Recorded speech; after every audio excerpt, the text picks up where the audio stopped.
Anybody could be a DJ. There's celebrity DJs, and DJs that don't even know anything about mixing, don't even know anything about scratching, don't even know anything about DJing at all. And some of them don't even have turntables. They just have a laptop and know how to boop, press a button. You can hire another DJ that can push a button, and yeah, we can play the same songs, but it's how you play that music. When I walk in, 9 times out of 10, the party's packed already. So now it's my job to take that good time to another level. So now I'm gonna get on the mic and I'm gonna tell them I'm in the building. And then from there, I'm gonna play the biggest record in the world and try to elevate that party. That feeling when you go to a club and you go to a party and you see people rocking, it's kind of like a satisfaction, like I did that. That's like my job being complete. There's nothing better for me than going to a club and somebody can have a fucked up day or a bad day, and you can change their mindset. You can change the way that they think. You can change everything about them to make them have a great day. So that makes me enjoy it even more. Respect the DJ. The DJ is the one that breaks the record. The DJ is the one that takes that chance. I'm the kind of person, I don't ask for respect. I'm gonna demand it. And if you don't give it to me, I'm gonna take it. DJ! Yeah. Oh, yeah. Yeah.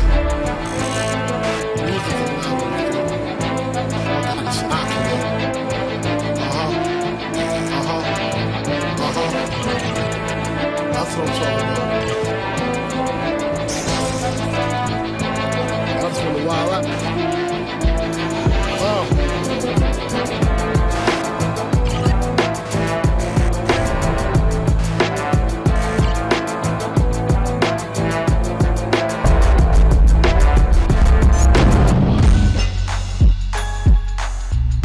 My morning starts at 4 o'clock in the morning when I get up and I start working out. I wear my pajamas because I ain't got the time to do all that, all right? So we gotta get this workout in, so Robert.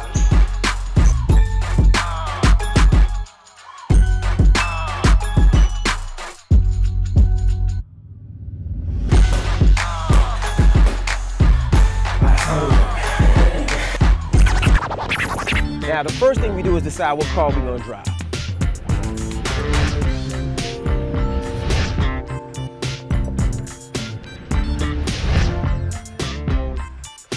I started DJing as a kid. I used to take the bus to school, and my high school at the time was Andrew Jackson, and Andrew Jackson was the first high school in the country with metal detectors. That's how bad the school was. One day I was waiting for the bus, and it was cold outside, and Clue, who I didn't know was DJ Clue at the time, I knew him as Ernesto, you know, he lived on my block. He pulled up in a brand new car, so I ran him down, I flagged him down. Yo, Ernesto, yo, what are you doing? He was like, I'm a DJ. And I was like, yeah, all right, money, you must be selling drugs. Put me on, I need to know what you're doing because I need to get bread. And he was like, I'm a DJ. I was like, yeah, all right. I went to his mom's house after school, and when his mom, rang the doorbell, his mom walked me downstairs. When I got there, it was just tons of records. I was like, what the hell? He was like, yeah, I'm a DJ. So he showed me him being a DJ and told me he was DJ Clue. And I remember listening to him and listening to his tapes. I remember even bootlegging his stuff in my high school, selling stuff because I needed to make money. And I was bootlegging Clue, and this was my neighbor. So I was like, bet I'm a DJ. It started from there, I saved money, bought my first turntables, and I came up with a name, which was DJ Shrimp at the time, because I was so short at the time when I was in high school. I was like 5'4", so I was a little kid. I was the smallest kid in school, so I was DJ Shrimp. And I had a partner, his name was DJ Mono, and together we were Envy Productions. And we started doing mixtapes. We started selling them all over Jamaica Avenue. We started selling them all over the hood. We would go to the hood trying to sell the mixtapes. And we weren't selling them. Nobody wanted to buy them. We were doing bad. And my partner at the time, Mono, was like, you know what? We're not making no money. I don't want to do it. So I'm done. But what happened when we used to give the tapes to the bootleggers and all the people that would sell the tapes, I was DJ Shrimp, he was DJ Mono, but the stamp would say Envy Productions. So when I used to go to sell a tape, everybody would be like, I Envy. And they started calling me Envy. And that's how the name DJ Envy stuck. Like if you look at this booth, this booth right here with so many rappers used to rap. Joe Budden used to rap in there. Fabulous used to rap in there. I think Fat Joe might have even rapped in there one time, man. This is all from my mom's house. Even all that equipment over there was all from my mom's house where my start happened, And it's still janky and I still use it. Like the mic is still hung up on a wire over there. It's for the DJs. When you used to rock a club and you couldn't put the records back into the case, so you just left them like that. I mean, look at this. You got Jay-Z. This is my scratch record. Look how old this is, man. This is when I used to cut and scratch and do to do tricks. So you used to put the little tape so you know exactly what a record is. Shout out to Boogie Black. I actually stole this from Boogie Black. First pair of turntables that I earned was a Gemini. I believe they were the XTD-10s belt drive. Belt drive meaning there was no slide. You couldn't spin it back. You couldn't really cut. You really had to practice and find crazy ways to learn how to scratch on those turntables. Then I saved up money and I bought one turntable. I bought one Technique 1200. So I had one 1200 on the right side and I had a Gemini on the left. Then I, saved some more money. And I used to save my money. My parents used to give me lunch money every day. And I would take the lunch money, me and my friend, the kid that actually taught me how to DJ, that was DJing with me, his name is Mona. We would go to lunch and we would buy a coffee cake. We split it in half, split that coffee cake in half, and we share it. And we would take the money that his mom gave me and the money that my mom gave me, and we would buy a record, save towards a turntable. And we did that till we were able to get 2 turntables. Now this is Queens right here. This is where I'm from.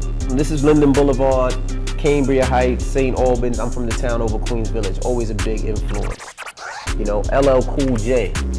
This guy's from Queens too, Farmers. I remember one time I was, I used to stay with his grandmother a lot. I went by his grandmother's house and she opened up the door and we were about to run, because we at LL's house. And his grandmother said, "Come on inside." And we walked inside and got to see some of his awards. It was just dope. She didn't know what. She just let kids in. It was just community,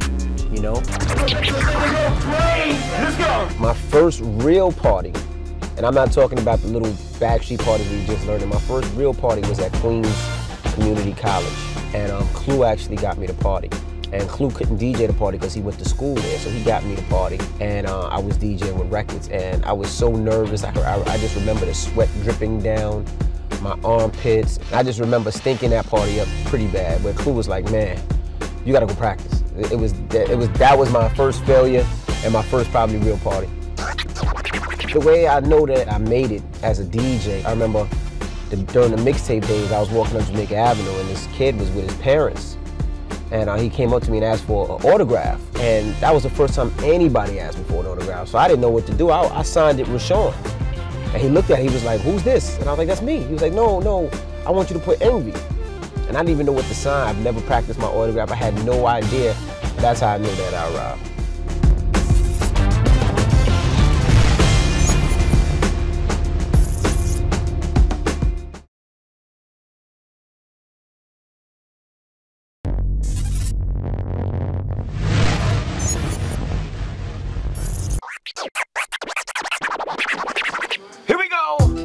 The mixtape game was fun. It was new music. It wasn't the social media aspect. The internet wasn't big. It wasn't even around, I don't believe. So it was like, you do a mixtape. That mixtape lasted you 3 weeks, 4 weeks, and then by the time the mixtape was out, you was ready for a new one. So it was just, the music was so good and the music was so entertaining and it was so great. I used to have to drive to the record labels every other day to find new music and to find new songs and go to the studio all the time to get this new music.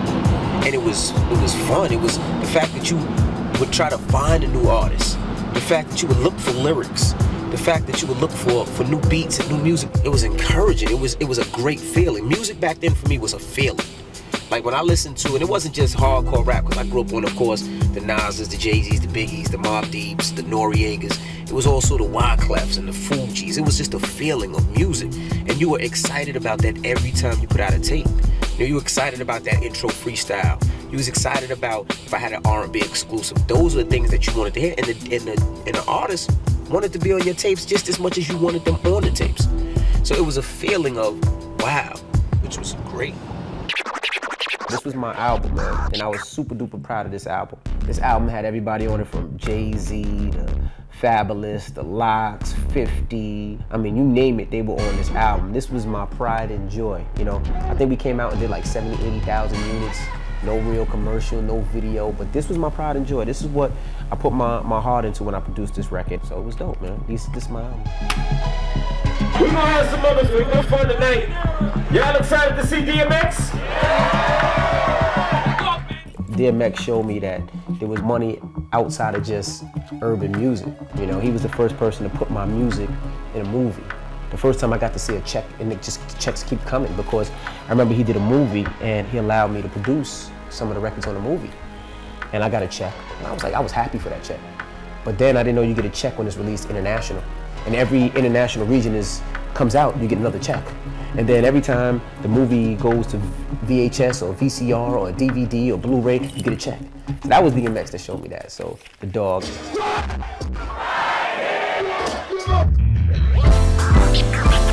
And as far as entrepreneurship, I always looked at people like Kid Capri, who I seen, and not only was he rocking parties, he was on Def Comedy Jam, and then I looked at Flex.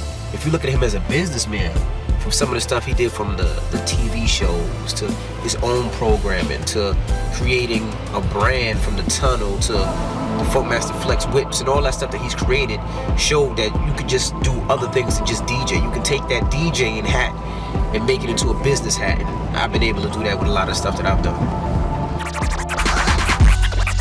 Now, if you know anything about me, you know I love money, I love to invest, and I love my family. I love nice things as well, so we invest our money. So if you look at some of the things I'd invested into, a car wash, a sneaker store, I own a bunch of property, and this is the latest investment, Juices for Life BK. I'm into healthy living, making sure that I can live longer for my family, for my kids, and making sure that the community can live longer. So this is the first investment in Brooklyn. So it looks a little crazy, but we're gonna spice it up. So it's the first day I got my key, so let's go inside, check it out.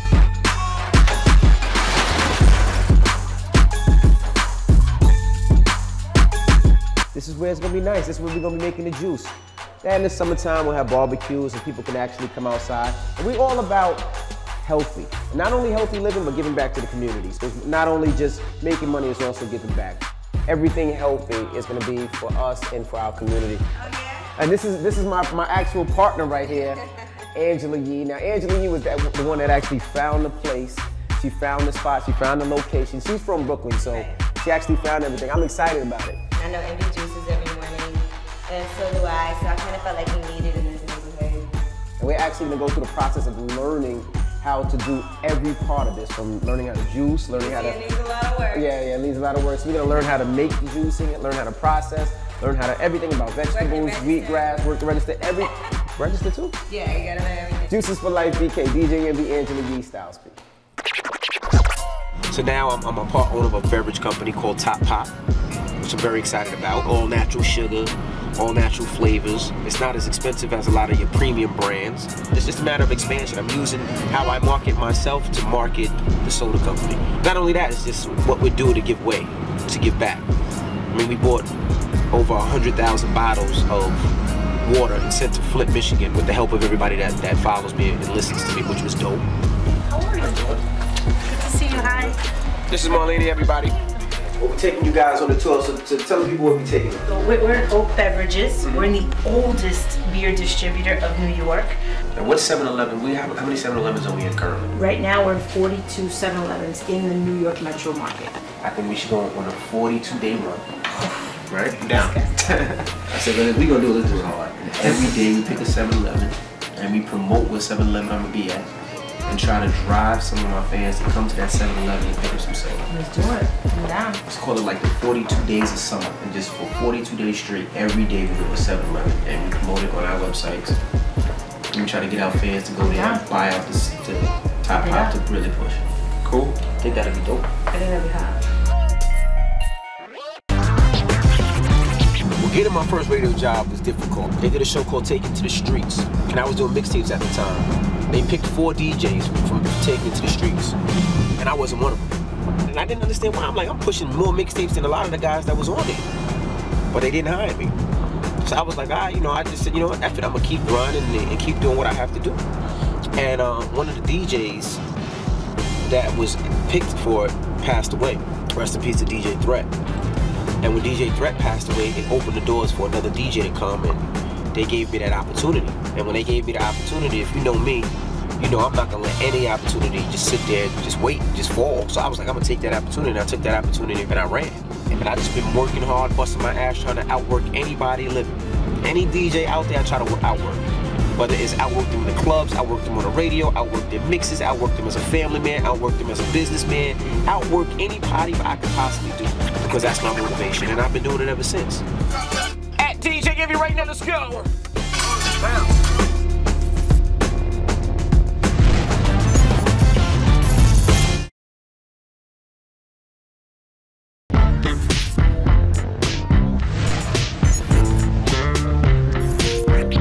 I'm from Queens, so you know growing up, cars was my big thing. So now it's time to pick up my son from the bus stop. He don't like this car. Now you see Range, he don't like this car. Rolls Royce, he could care less. Dodge, all the speed Challenger, doesn't care. Mercedes Benz, the new coupe, he could care less. But what he really loves is this right here. This right here is my son's favorite. And we're gonna go pick him up from the bus stop. Hopefully we don't get pulled over by police. Still a black man. Well, balancing career and family is very difficult. You're looking at a guy that has 4 kids and another one on the way. You know, I was always into having a child. Not only raising my child, being a good father, but being a friend. And that's what I think the best thing with my kids now is not only am I their dad, but I'm also their friend. Me and my kid, I can go back and forth with music. And I can take my son to a concert. We are into the same thing, which is the main thing. But balancing it is a difficult thing because I'm into my job. What I do is I keep my family with me. You know, when I go to All-Star or I go to Super Bowl or I go to CIAA, if it's an event where I can take my kids, I bring the whole family. If it's an event where I take my wife, I take my wife. Not only that, is, you know, when my son has tournaments, I'll fly out to whatever city his tournaments are and broadcast my show from that city. You know, because it shows, damn, my dad he's a hard worker. Yeah, my dad likes to make money, but my dad's always by my side, and I involve my family and my kids so they know what I'm doing, so they can see how dad makes money, so they know already before they get to the age of 21 how to make money and how to keep their money. Those are some of the things that I do, and I do miss a lot of sleep. I don't sleep as much as I should, but if it's between sleeping and going to my son's game, I'll take my son's game every time. If it's between sleeping and reading my daughter a book before she goes to sleep, I'm gonna read my daughter that book. If it's between sleeping and picking up my daughter, my son, or whoever from school, I'm gonna pick them up from school because there's no better feeling, there's no bigger check, there's not enough money in the world that when my daughter comes running out that classroom to say that she loves her dad. There's nothing bigger than that.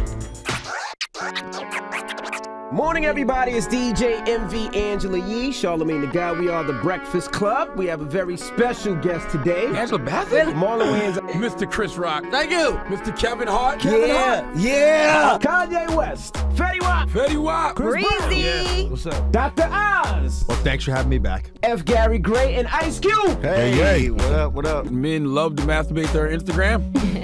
Sounds personal, Charlamagne. All those things that happened in the past, they all 100% true. Pete Davidson is here. You dad still around? No, did you not listen? 9/11. Jesus Christ. You are a terrible interviewer and an even worse person. When I first got the call for Breakfast Club, I really didn't want to do it. You know, I was on Power already and I was doing afternoons, and afternoons was great. The program director at the time, and I was like, no. And he was like, why not? And I was like, I did mornings for 4 or 5 years with Miss Jones. I didn't really like waking up. It's hard because I do parties, I do shows, and it gives up a lot of your life. He made me an offer I couldn't refuse. It worked out. It worked out well, and we've been doing it for the last 5 years, going on 6. We'll see you guys later. The 2015 Global Spin Award for DJ of the Year goes to DJ Envy. 220 on the dash, but she drive me crazy.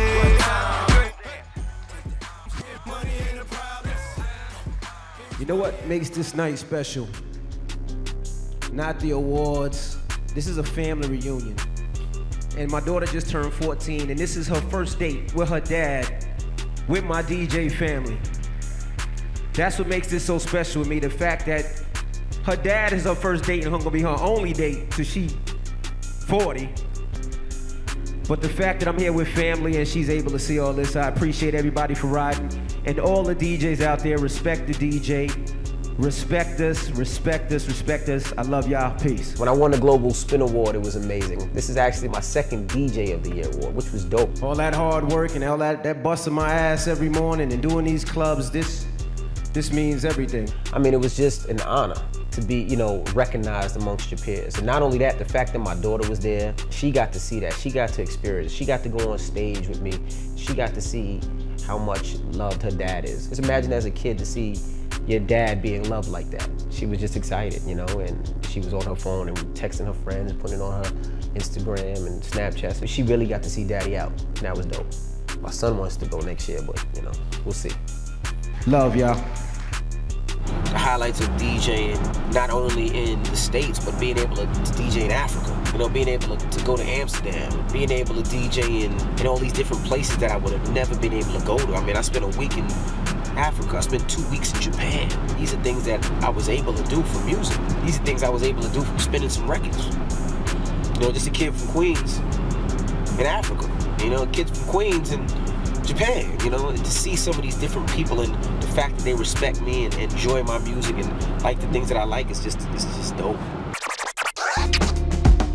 I think next for me is still having fun. I mean, the Breakfast Club is still doing well. We're still getting more and more markets, which is a blessing. That's opening the door for me DJing in so many different places. I mean, I've been on the road every weekend for, I mean, since I don't even know how long. But the best thing for me is seeing my kids grow or opening up another store. Those are the best things to me because it takes me outside of music. Music is always there, but taking that out and showing my people, whether it's the urban community or my DJ community, how to make money and how to invest in themselves and how to make it, that's more than anything, because as a kid, nobody showed me. I want to be that one that shows little John from the hood, yo, I can take this $100 and flip it, make 1,000, flip it, make 5,000, flip it, make 10,000, and make something where I don't have to do anything illegal. I want to show the community that I came from the same place, that I didn't have to sell no drugs, I didn't have to sell crack, I got my college degree, I did it the right way, I planned it out, and I made it work, so they can make it work. Respect the DJ, respect the culture, and respect yourself. Howard. Don't bother me, I'm working. Don't bother me, I'm working. Don't bother me, I'm working. Don't bother me, I'm working. Don't working. Can't you see I'm on the phone? Shit gone, don't be coming over here with that shit when I'm working. Call me Mr. Combs and I'm 9 digits strong. And it's hating on me, but it's 9. Working. When I was 19, I walked in the house and I told my mama she could stop. Working. When you niggas just the beatbox on the block, Big and D-Rock, they was getting that. Working. Then I linked up with some niggas from my hood who was known for putting that. Working. And if your record ain't half, nah, then your song wasn't. Working. Ran into this young Joan, tell her come home, she asked for a check, I said, bitch, it was you. Working. Now every time she call, I don't even pick up, I just hit her with the text line. Don't bother me, I'm working.